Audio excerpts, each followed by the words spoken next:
Welcome back to your ultimate pit stop, Piston Pundit. In late February 2026, a Middle East conflict didn't just spark headlines, it choked a critical global fuel artery. By early March, traffic through the Strait of Hormuz, handling nearly 20% of global oil, collapsed. Tankers stalled, insurance vanished, and prices surged. Yet while most vessels froze, a select few kept moving. Behind the scenes, quiet negotiations and geopolitical leverage began reshaping global energy trade, and Europe is already feeling the impact. Here are the key developments.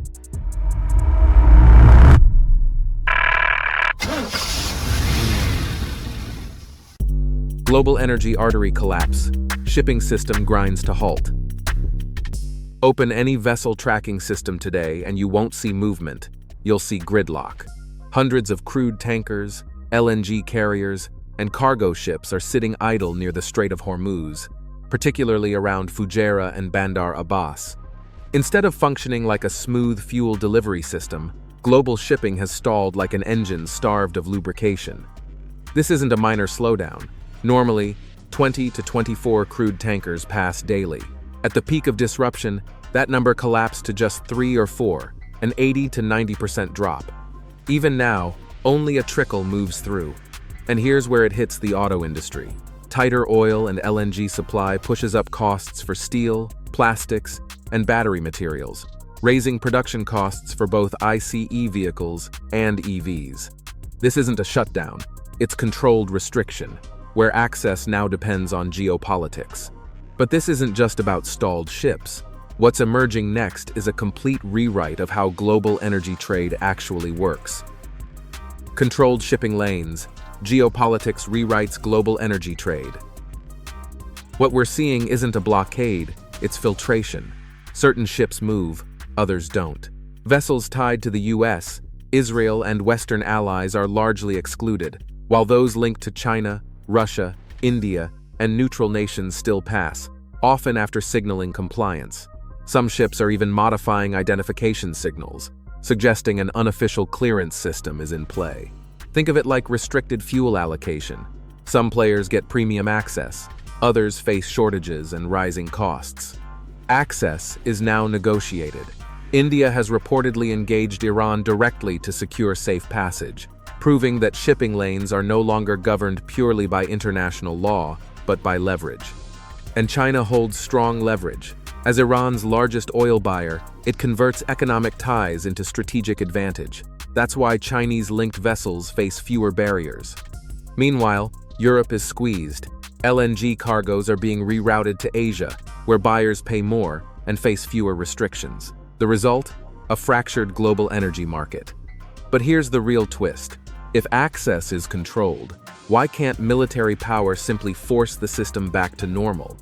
Before we delve deeper, do us a favor and smash that like and subscribe button. This helps us reach more auto enthusiasts just like you. Now, let's shift gears and break down why even the world's most powerful navies are struggling to fix this. Military power fails. Why Hormuz crisis defies control. On paper, naval escorts should solve this, but reality says otherwise.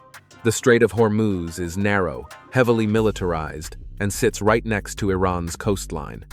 Tehran's toolkit includes drones, anti-ship missiles, mines, and fast attack boats capable of striking within minutes.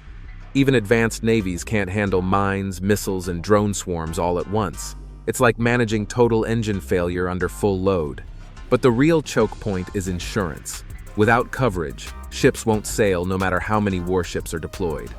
The UK is reportedly organizing a coalition to clear mines, with over 30 countries involved. But Iran's mine stockpile could take months to neutralize. And in automotive terms, months of disruption means supply chain strain, production delays, and rising vehicle costs. This isn't just a security issue, it's a confidence crisis. And when confidence collapses, the ripple effects don't stop at shipping. They hit entire economies, starting with Europe. Europe energy crisis returns. Costs surge, industry under pressure. While the geopolitical chessboard keeps shifting, Europe is already absorbing the impact, and it's severe. Gas prices have surged over 50% in days, storage levels are under pressure, and supply routes are tightening again. The structural issue is clear.